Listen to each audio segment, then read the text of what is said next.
Yes, salut les Padawan, aujourd'hui on va faire une projection de prix sur 12 cryptos massifs que tu as potentiellement dans ton portefeuille. Donc grâce à ces projections, ça va te permettre d'avoir un point de repère qui va ben, avoir un effet assez sympa, c'est-à-dire qu'est-ce que je peux en attendre de tel ou tel crypto et comment je peux me positionner à la vente à partir de quel moment. Alors attention, aucun conseil en investissement, juste une vidéo pour te montrer comment je calcule cette fameuse projection. Donc le but étant que tu comprennes comment ça fonctionne et que tu puisses également le faire sur crypto de ton portefeuille. Allez, let's go. Si tu ne me connais pas, moi c'est Tweety, j'ai 31 ans, ça fait plus de 8 ans que j'investis en crypto, j'ai accompagné plus de 3000 investisseurs vers la souveraineté financière et la rentabilité. Aujourd'hui, la plupart n'ont plus besoin de moi pour pouvoir prendre leurs propres décisions d'achat et de vente et même de sélection de crypto. Donc, c'est parti pour cette projection de prix. Donc, le premier métrique qu'on va avoir besoin de comprendre avant de calculer quoi que ce soit comme projection de prix, c'est la dominance. Donc, qu'est-ce que représente la dominance par rapport à ta crypto? Donc là, par exemple, on est sur la dominance du Bitcoin et ce qui est intéressant aujourd'hui, c'est de comprendre qu'est-ce que ça représente. Avec la dominance, ça va être le poids de Bitcoin sur la totalité du market cap. Donc, aujourd'hui, par exemple, Bitcoin représente donc du coup 58,71% du total market cap. Donc, à lui tout seul, il représente pratiquement 60% de la totalité des cryptos. Donc, ce qui est intéressant ici, c'est de voir que dans le passé, ici, on a eu un Bitcoin qui a oscillé entre les 57% et les 73% avant de laisser la place, donc du coup, aux altcoins. Donc ici, on avait des altcoins. Une altcoin season est définie par le fait que Bitcoin pèse moins lourd sur le marché et donc du coup, les altcoins pèsent plus lourd, plus lourd tout un chacun, plus lourd sur le marché. Et donc du coup, on a un Bitcoin qui représente entre du coup 39% et 48%. Donc c'est vraiment un changement de paradigme à chaque fois qu'on a donc du coup cette fameuse alt season, là où Bitcoin donc du coup va peser donc du coup moins lourd. Donc ici aujourd'hui on a du 58% et là ce carré vert je l'avais fait il y a un moment où j'avais donc du coup pas prédit mais en soi analysé le fait que un Bitcoin entre les 65 et les 70% serait propice donc du coup à un retournement de situation, donc à un retournement et qui pourrait laisser place du coup aux altcoins. Donc c'est ce qui s'est passé ici, mais je pense d'ailleurs qu'il peut revenir dans cette zone-là avant de vraiment plonger et de nous redonner cette situation de alt season. Donc voilà ce que ça représente la dominance. Et en soi, ici, par exemple, on a la dominance d'Ether. La dominance d'Ether par rapport à l'entièreté du marché crypto. Donc, en 2017, Ethereum pesait 30,80%. Aujourd'hui, il pèse 13,48%. Et à un certain moment où personne n'y croyait, il pesait à peu près 7%. Donc là, il a repris du poil de la bête. Il a fait un x2 en soi en termes de dominance. Donc c'est une bonne chose. Et ce qu'il faut comprendre également, c'est que la dominance, ce sont des vases communicants.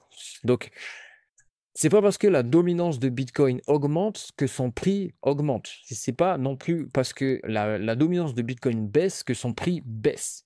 On va voir tout ça. Regardez, dans cette période-là, donc du coup du 30 juin au 8 septembre, on a donc du coup une dominance qui a vachement baissé sur Bitcoin et là son prix donc de juin, hop, on va aller plus en détail et là regardez, on est allé le 30 juin ici à peu près, le 30 juin au hop jusqu'en septembre à peu près. Jusqu'en septembre, on a eu une augmentation. Donc, juin à septembre, on a eu une augmentation. Là, oui, effectivement, si on regarde juste là, il y a une correction. Mais en soi, d'ici à là, il y a une augmentation. Alors que sur la Bitcoin dominance, on avait une baisse de la dominance. Donc, qu'est-ce que ça veut dire? Ça veut dire simplement que la totalité des stablecoins en circulation ont été moins investis sur Bitcoin que sur les altcoins. C'est tout simplement ce que ça veut dire. Et c'est pas parce qu'il y a moins de stablecoins investis sur Bitcoin que ça ne le fait pas monter. C'est c'est encore autre chose. Donc, il faut vraiment bien comprendre cette partie-là et ça va nous aider donc du coup à faire les fameuses prédictions qu'on a juste ici. Donc là, j'ai identifié donc du coup les différentes cryptos. Donc on va faire des prédictions du coup sur Bitcoin, sur Ether, sur ADA, sur HBAR, sur NIR, Uniswap, Link, AAV, AVAX, DOT, XRP, XLM également. Donc ça va être très intéressant. Si aujourd'hui tu as une de ces cryptos ou plusieurs de ces cryptos, bah, du coup tu vas pouvoir avoir ces fameuses prédictions que je te les donne juste après. Hey, je t'arrête 30 secondes dans la vidéo. Si tu es en train d'apprendre quelque chose, tu te dis putain, j'aurais bien aimé savoir ça avant et que tu y trouves de la valeur, mets-moi un like, commente également ce que tu viens d'apprendre et partage cette vidéo à quelqu'un qui serait potentiellement intéressé. Et également, j'ai quelque chose à te proposer qui est juste ici. C'est une formation gratuite pour pouvoir investir correctement en crypto et pouvoir encaisser tes premiers revenus récurrents dès la semaine prochaine. Donc, comme je te l'ai dit, ici, tu as simplement la méthode pour pouvoir mettre en place ton premier revenu récurrent et pouvoir l'encaisser dès la semaine prochaine. Donc, c'est totalement gratuit. C'est juste ici. Ça met... Si tu es bon, tu peux le faire en l'espace de 3 heures. En 3 heures, c'est fait. Et dès la semaine prochaine, tu vas pouvoir encaisser tout ça. Allez, je te laisse continuer dans ta vidéo. Dans ces fameuses prédictions, on a donc du coup 3 scénarios. Un scénario optimiste, un scénario réaliste et un scénario pessimiste. Donc, le scénario pessimiste, c'est dans le cas où l'entièreté du marché crypto représente 4 trilliards de dollars. Aujourd'hui, on est à plus de 4,22, je crois. 4,22, un truc du genre que ça a monté. Bon, là, on est à 4,18. Donc, bref, c'est monté jusqu'à 4,26 même. Donc, on a avec 4,26 trilliards, donc ce qui représente 4260, donc du coup, un top ATH de market cap sur l'entièreté du marché crypto. Donc ça, c'est la version pessimiste et du coup, on récupérera que 40% de la dominance à l'ATH. Donc aujourd'hui, par exemple, Bitcoin représenterait 69% à son max d'ATH et dans le cas du pessimiste, enfin dans le scénario pessimiste, il récupérerait que 40%. Ok, donc 40% des 70, donc ce qui fait du coup 7 x 4. 7 x 4, 28, donc qui représenterait donc du coup 28%. Donc aujourd'hui, sur un scénario pessimiste qu'on a ici, on aurait un Bitcoin donc du coup à 55 000. Bon, aujourd'hui, on fait des ATH, donc on est à 124 000, même un peu plus, même un peu plus sur du Bitcoin. Donc on est à 122 000, mais bref, il a fait un ATH à 126 000, donc ultra intéressant. Donc ce scénario pessimiste est cool pour nous dire que, ok, on a potentiellement, par exemple, sur du AAV, un scénario pessimiste à 5,70.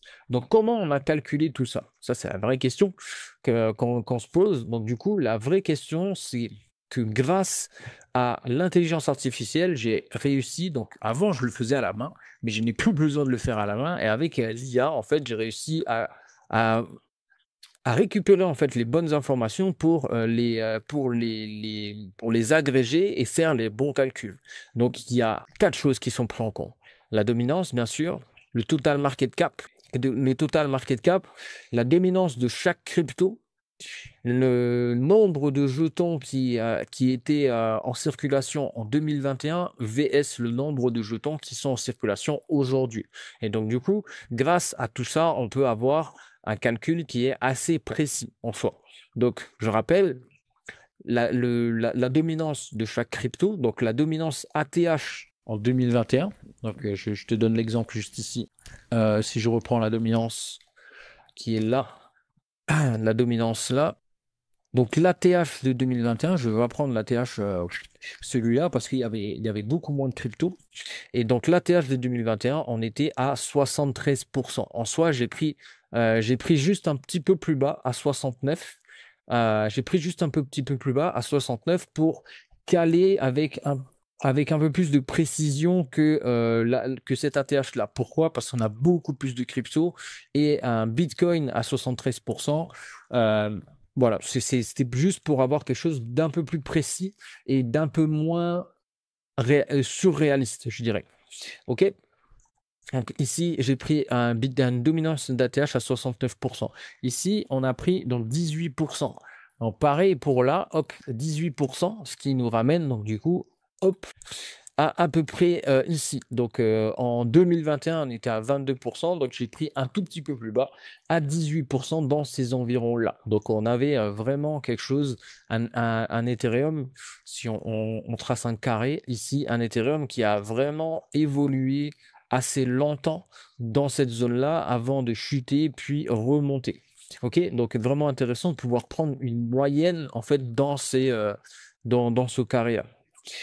Pareil pour les autres, donc l'ATH, la dominance à l'ATH, non pas vraiment l'ATH en soi, mais une moyenne là-dedans, et également donc du coup le prix actuel, le nombre de cryptos qu'il y avait en 2021, en novembre 2021, et le nombre de cryptos qu'il y a aujourd'hui en 2025, pour avoir donc du coup la dilution, donc l'inflation en fait, pour calculer l'inflation qu'il y a eu et le potentiel prix qu'on peut avoir donc du coup sur chaque crypto.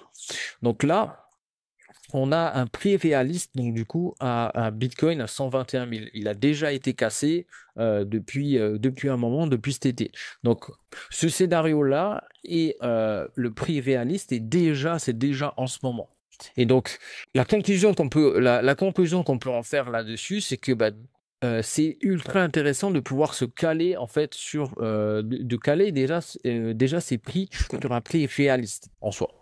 Donc sur du Bitcoin, avoir pris du cash, avoir vendu en fait à 121 000 aurait été vraiment une bonne chose en soi. Pareil pour de l'Ether. On a de l'Ether donc du coup à 5229,32 $. Donc, ce qui est très intéressant en soi, donc c'est un tout petit peu plus haut que l'ATH qu'on a eu en 2021, et ce qui représenterait donc du coup un potentiel réaliste à 56% par rapport au prix qu'il avait quand j'ai fait cette prédiction que j'ai donnée donc du coup à mes clients il y a un moment déjà.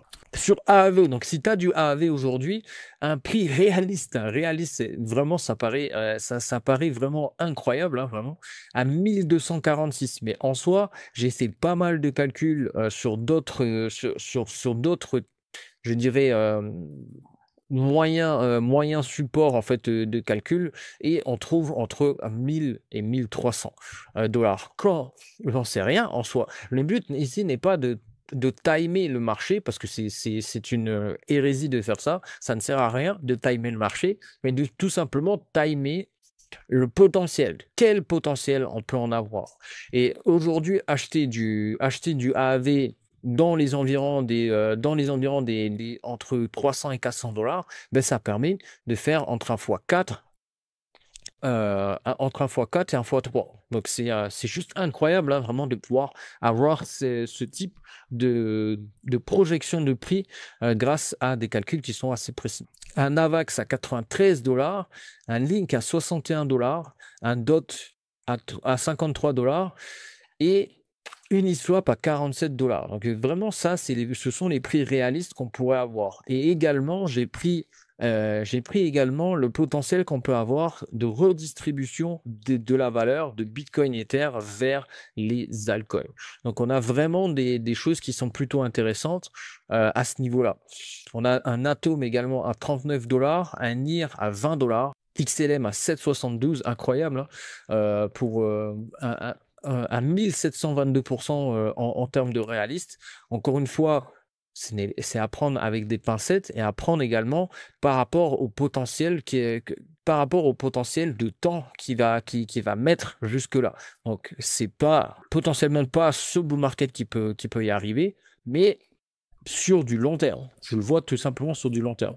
Que ça mette 1 an, que ça mette 4 ans, imaginons à faire un fois 18, clairement, je crache pas dessus. En soi, est-ce que ça va y aller? Je n'en sais rien. Combien de temps ça va mettre? Je n'en sais rien non plus.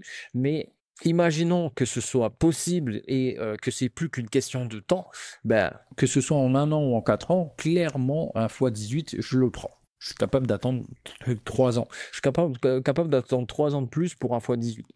Un ADA également à 4,44, donc un x4. et un H-bar à 0,39 qui représenterait aujourd'hui pas grand-chose en termes de prix parce qu'il a bien monté déjà.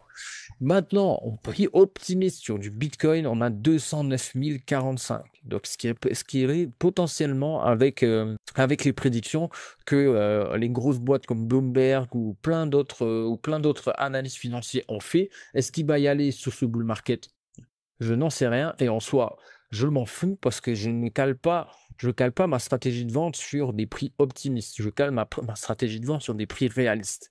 Et si je reviens un peu là-dessus, regardez, sur du AAV par exemple, il y a déjà un prix de vente qui serait intéressant ici, à 5,70. Et ensuite, un autre prix de vente à 1246. Et bon, là, vraiment, pour moi, ça me paraît vraiment incroyable. Là, quand je dis incroyable, c'est-à-dire là, dans les 6 prochains mois, AAV à 2137, ça serait vraiment incroyable. Mais dans tous les cas, moi, personnellement, du AAV, j'en aurais toujours en portefeuille, parce que je pense que c'est vraiment l'un des GAFAM donc, des cryptos. Donc, c'est-à-dire un pilier indispensable de la DeFi. Voilà. Hop. Un Ether, du coup, à 8 964 $. Donc, ultra intéressant également de pouvoir voir ce prix optimiste. Donc, le prix optimiste, c'est si le marché, le crypto total arrive vers les 6 trillions de dollars. C'est pas vers, c'est à 6 trillions de dollars et qui récupère 100% de la dominance de l'ATH. Donc, ça veut dire que là, hop, on a une dominance qui récupère à 18%. Seulement 18%, parce que ben là, on a 22-40, donc le but n'est pas non plus d'aller dans la stratosphère, mais voilà. Et ensuite, également, un market cap total de crypto qui arrive, donc du coup, vers les 6 trillions de dollars. Donc ici, on a les 5 trillions de dollars, et là, aujourd'hui, on a 4,18. Donc, plutôt intéressant déjà de tabler sur les 5 trillions de dollars. Donc, du coup, sur ce scénario-là. Hop, AVAX à 161 $, incroyable. Un Link à 105, un DOT à 91, un Uni à 82. C'est juste incroyable par rapport à ce qu'on a aujourd'hui. Un Atom à 66,89, un NIR à 35 $ et ainsi de suite. Donc vraiment, si ça t'intéresse d'avoir ce tableau-là et de savoir exactement comment je l'ai fait pour calculer et d'avoir également le prompt pour pouvoir le faire directement sur l'ensemble des cryptos que tu peux avoir, sur l'ensemble des cryptos que tu peux avoir, ben, clique sur le lien juste en dessous et donc du coup, tu vas recevoir par mail le prompt et également le tableau de prédiction de prix que je t'ai fait juste là. Donc j'espère que ça, du moins, ça te plaît, ça t'aide également à pouvoir prendre des décisions éclairées. Et ben, tout simplement, si tu as aimé ce contenu, mets-moi un like et mets-moi également un commentaire pour savoir quelle crypto tu as en portefeuille. Et j'aimerais également savoir ben, s'il y a des personnes qui seraient intéressées et envoie-leur directement cette vidéo pour pouvoir, ben, pour pouvoir pinguer dans leur WhatsApp. Allez, ciao, ciao!